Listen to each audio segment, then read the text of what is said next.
Hi, I'm Bobby Lanyon, Jack's dad. No one said it would be easy, but it sure can be rewarding parenting kids with special needs. And I just want to thank you so much for all the incredible feedback that you guys have been sending to Jack and myself. We've been reading through some really cool emails and some Facebook messages, and we are just so encouraged by just the fun that it is to talk about being a parent who has kids with special needs.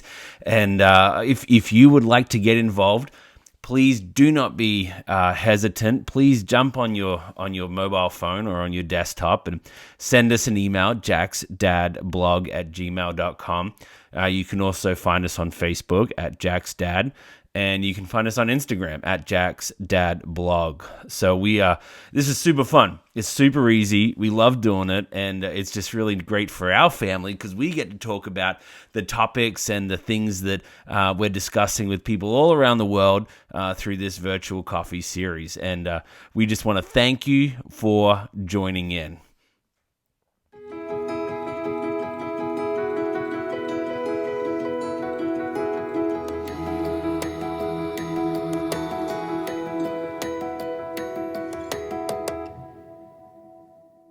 Mike, great to chat with you. Good to be here, Bobby. Nice seeing you. It's been a long time since we have hung out. In fact, I remember the first time I came to visit you after you came to Australia was up when you lived in Michigan, and you took me to a Kalamazoo K-Wings ice hockey game.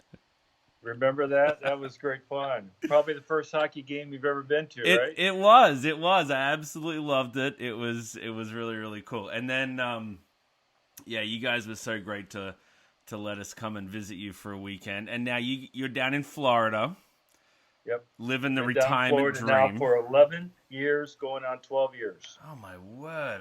That's man. Crazy.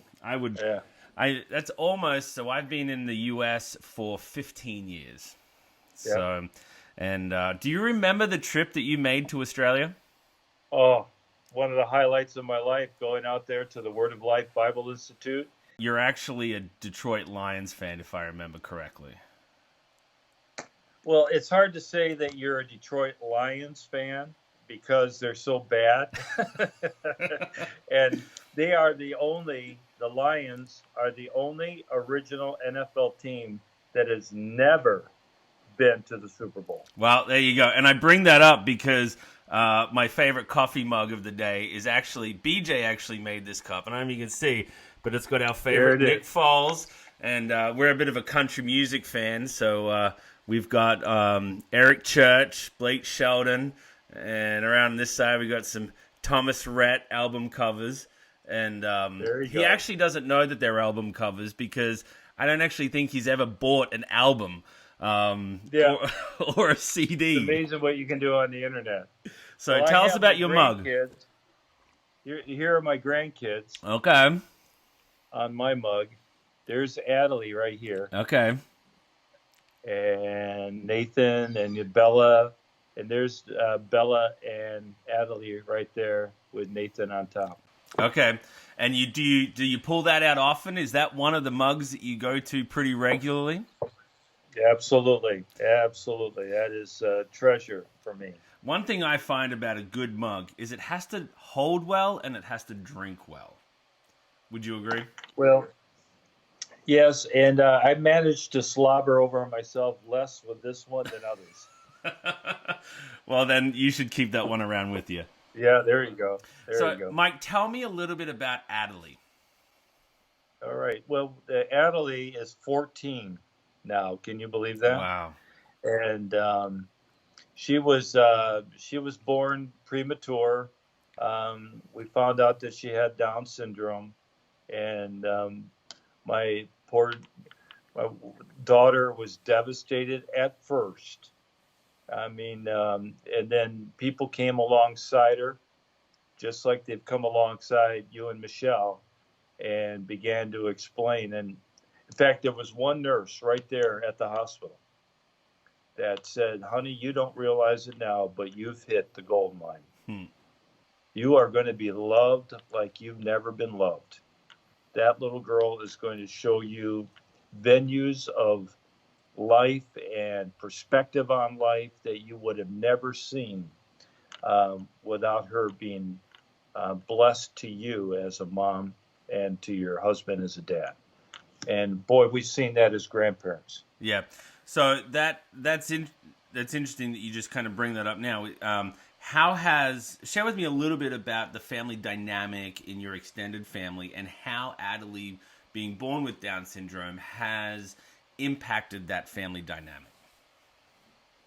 Well, there's been mostly positive. There's been a little negative, but uh, mostly positive. Let me start off with the negative because as children, now we have 7 grandkids. All Mm-hmm. right, so she has 6 cousins. Well, I'm sorry, she's got 2 brothers. She's got a brother and sister and 4 cousins. Yep. Okay, and they at times when they were younger, they didn't know how to play with Adelie. And so, being normal kids, they would play at their own level, their own thing, Mm-hmm. and Adelie would be left out. And we would see that, and that would be painful. And Diane would try to shepherd them back together to include Adelie. And as they got older, they began to be more sensitive and more wise to include Adelie. And that whole process has actually been a very positive thing, I think, in the lives of the brother and the sister and the cousins, so that when we get together, they actually do a great job of including Adelie into whatever they're doing. Okay. Share with me the positive.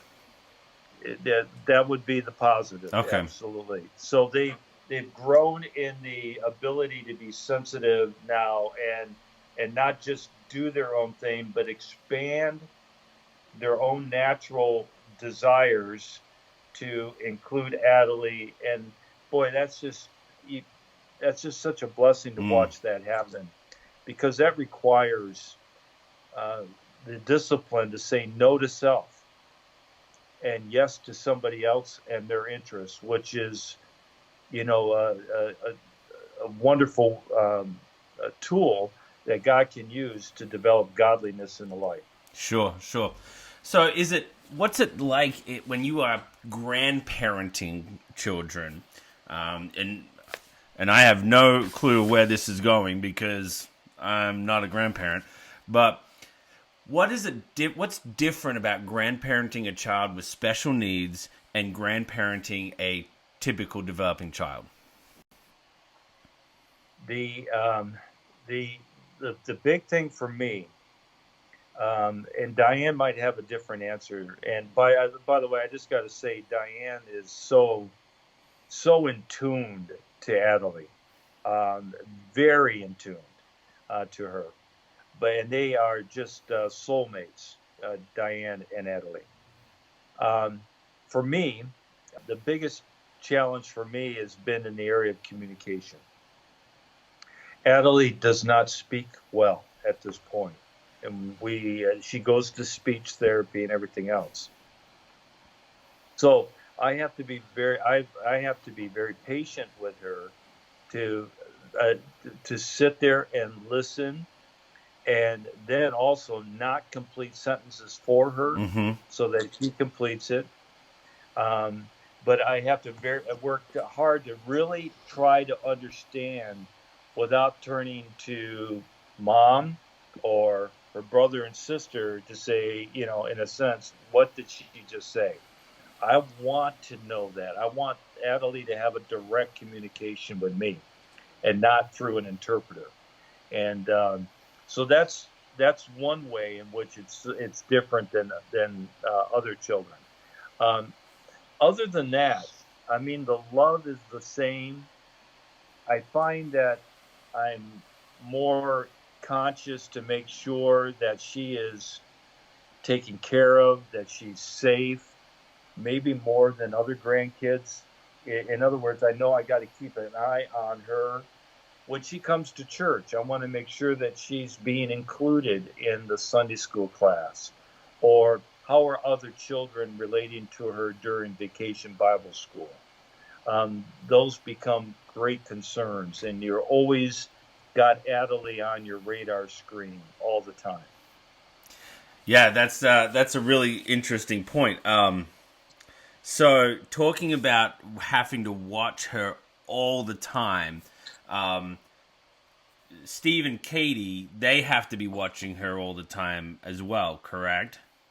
That's right. So then, as you know, you're Katie's dad, and Katie is Adelie's mom. How then are you, as a grandparent, actually a fatherly support for Katie and Steve? One way is that we can provide some help. Diane will take Adelie and the grandkids as often as they can, so that they have husband-wife time, which is very important. That's a big way that we can support You them. know what's interesting? Katie and Steve are avid travelers. And Yes. I don't know if they told you this, but I was flying back from, I Yeah. think, Yeah. I was flying back from, it might have been Arizona or the Midwest. I feel like it was actually Canada or something. I was flying back from a work trip, and I'm sitting in Newark Airport, Newark Liberty International. I'm scrolling through, and I see a picture of them on my Facebook feed of them sitting in the United area on Newark Airport, and I'm like, wait, I know where that gate is, and they were literally 5 gates away from where I was, and I went over there and got to chat with them. That was pretty cool. Yeah, that is so cool. Yeah, it's a small world. It is, and they are a great couple. But it's Oh yeah. interesting that you say that they definitely need that grandparenting support. Yeah. It's in a society where sometimes families don't have great relationships with their grandparents, or kids don't have great relationships with their parents.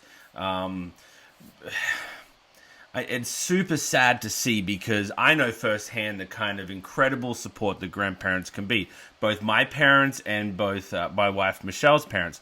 But what do you think would be some helpful words of wisdom to grandparents that want to help their kids who have kids with special needs, but are scared of doing it? Well, you have to identify what you're scared of. I think that's important. Well, let me ask you this: from a grandfather's perspective, what do you think some of the things that grandfathers could be scared of their grandkids who have special needs? Depending on how they're wired up, they could be afraid of social awkwardness. If they're out in public, if the child does something that is out of the ordinary for other children, but very ordinary for the Down syndrome child. And they could be afraid of that social awkwardness. I know men that never want to be put in that position. Mm-hmm. And you have to be willing to be in a socially awkward moment if there's a meltdown, or there is a statement that's made that is not run through a filter that we're used to. It could be they're afraid that how do I communicate?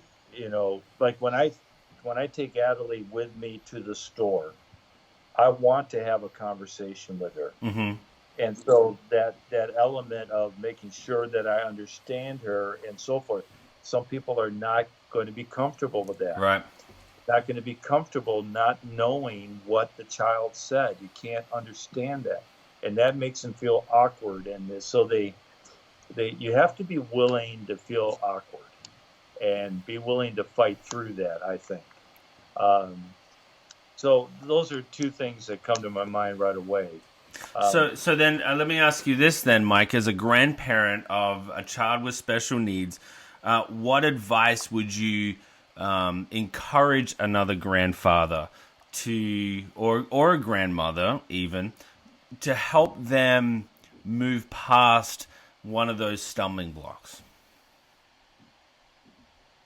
Realize that you are a support. Let's talk about the role that we play, first of all, with Adelie. To realize that we want to we want to be a vehicle to bring out the very best that Adelie has to offer.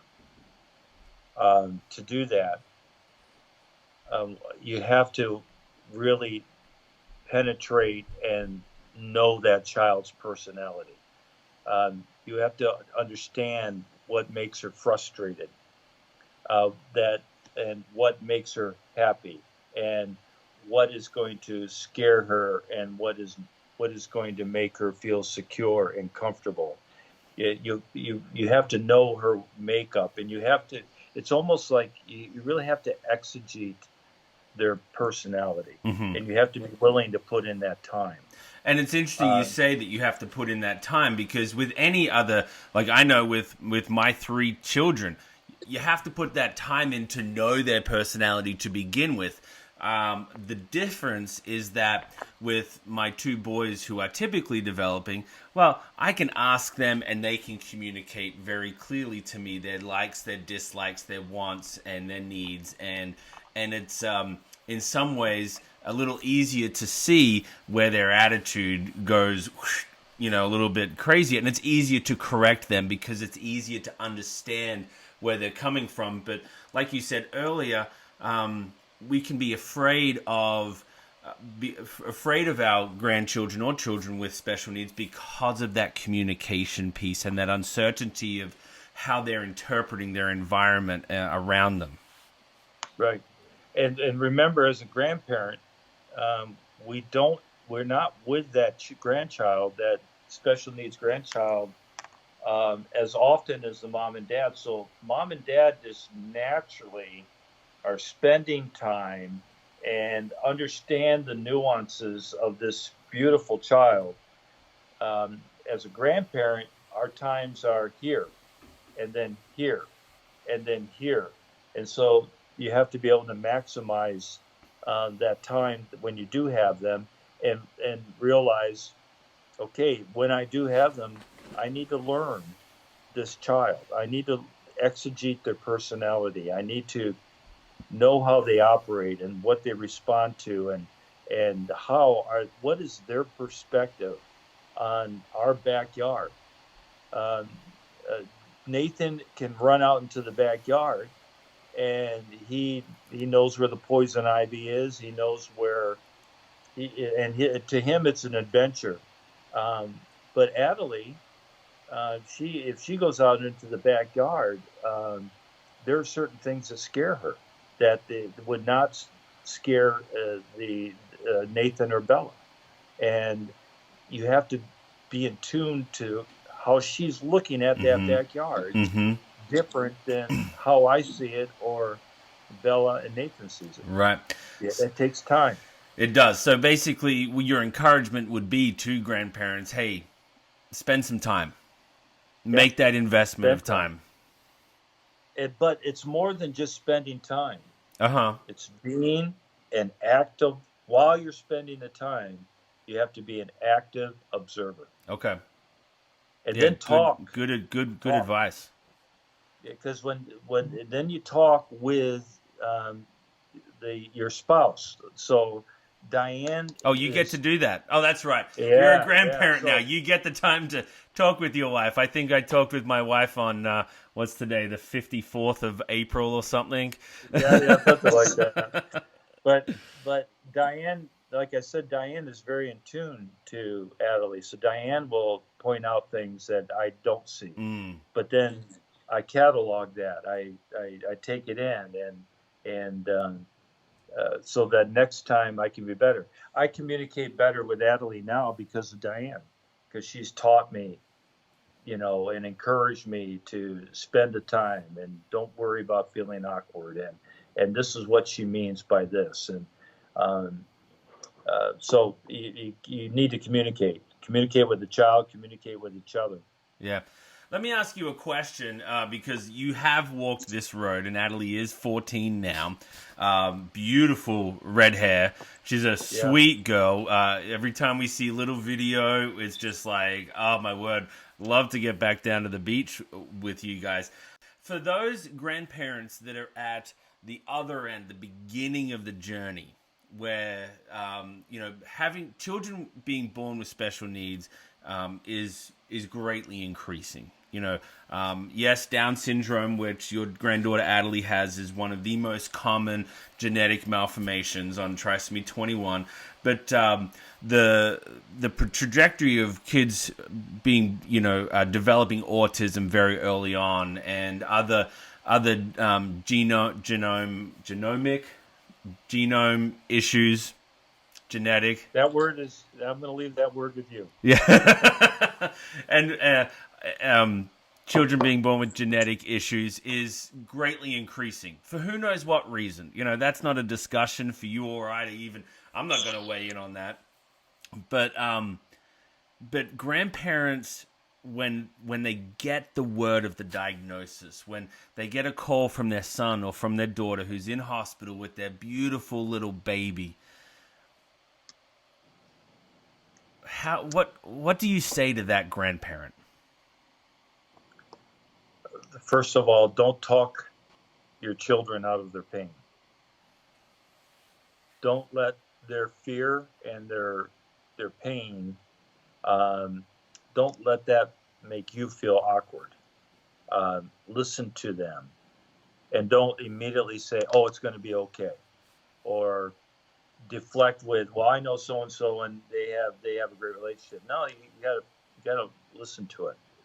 You gotta remember, as a parent, you're always going to be a parent, and part of our jobs as parents is to process life with our kids. And you said it better earlier. It's some things are caught rather than taught.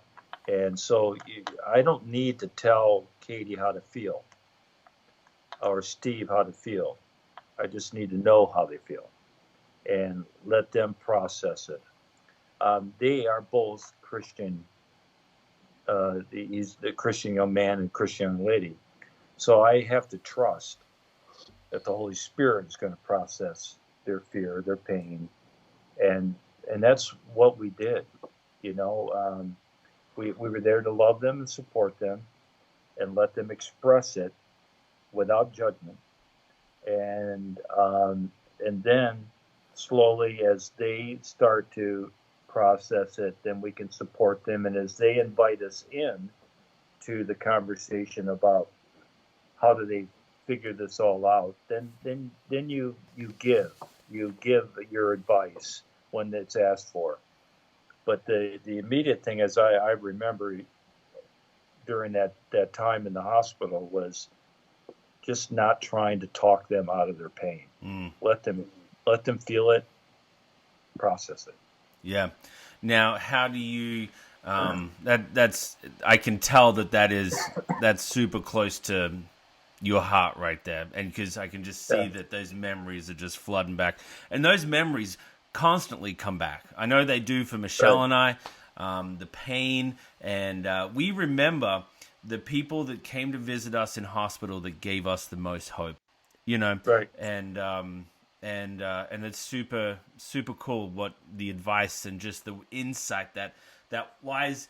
The first thing you said was don't talk. Right.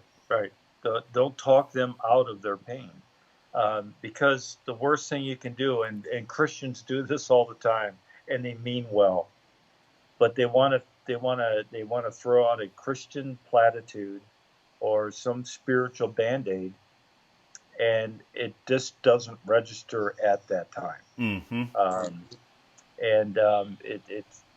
And so the best pastors that I've ever seen visit people in the hospital are the ones that say the least, not the ones that walk in and feel like they got to command the conversation, but the ones that say the least are the most effective at what they do. And it's that translates into how do you be a grandparent to a hurting young couple. I want to share one great story about Adelie. Okay, do it. Share the story. All right. So a couple of years ago, she was competing in the Special Olympics. Might have been 3 years ago. And she actually made it to the state finals Yeah. for swimming. All right. So it's the 100-meter freestyle, and well, whatever it is, where you just freestyle across the pool. That's all it is. Okay. You're just going all out. It's the sprint, right? Freestyle. So she's in there, and there's 5 other competitors with her for the state championship. All right. Gun goes off, and she jumps in the water, and she is just going off like a torpedo. And she's swimming like crazy, and we're all going, come on, we want her to win. We want her to win this thing. And she's 5 body lengths in front of the other competitors, and about halfway across the pool, she stops swimming. She's treading water, and she's cheering on the other competitors. Oh, no way. Come on, you guys can do it. Come on, And so they catch up to her, and then she'd swim a little bit farther ahead, and we're all going competitively crazy. And here, all she wanted to do was make sure that her 5 friends got to the finish line. That's all she was concerned about. Isn't that beautiful? Oh, that is the coolest story. She did touch the wall ahead of everybody else, so she got the gold medal. But it was just so sweet to see her. She stopped 3 times to let the kids catch up to her, and then she swam, and she did that 3 times across the pool. Wow, that's really cool. What a great story. Yeah. What a great story. All right. Well, thank you, Bobby. Mike, such a pleasure to chat with you. Thanks for your wisdom. Yeah. And I'm sure we'll catch up again soon in the nice warm weather of Florida. God bless you. May Jack's dad's ministry flourish. Oh, thank you. I appreciate it. All right. Take care. All right. Bye-bye. Man, what an awesome conversation we've had today, and great coffee as well, if I might say. I am a little particular to espresso. I want to thank you for joining us here on Virtual Coffee with Jack's Dad. If you have any questions or any feedback on what we've talked about today, please email us at jacksdadblog@gmail.com, or you can simply just find us on Facebook or Instagram. On Facebook, it is Jack's Dad. On Instagram, it is at Jack's Dad Blog. We just really enjoy having honest conversation about what it's like to live in a family who has someone with special needs or someone with a disability. It is such a privilege that we have, but it's also a lot of times a conversation topic that is avoided simply because, well, we're not sure what people are going to think. So this honest conversation is definitely needed. Would you do us a favor? Would you subscribe to this YouTube channel? We would love to just continue the reach of this Jack's Dad blog outreach. And don't forget, I've been told that if you click the bell on the YouTube channel, you will be notified, just like an alarm clock. Every time we put up a video, that you can just tune straight in and be one of the first to see it. So please join us next time. We're very much looking forward to our next guest, and I'm sure you will too, because again, a very honest discussion about what it's like to be in a family with special needs. Again, my name is Bobby Lanyon. No one said it would be easy, but it sure can be rewarding parenting kids with special needs. And this is Virtual Coffee with Jack's Dad.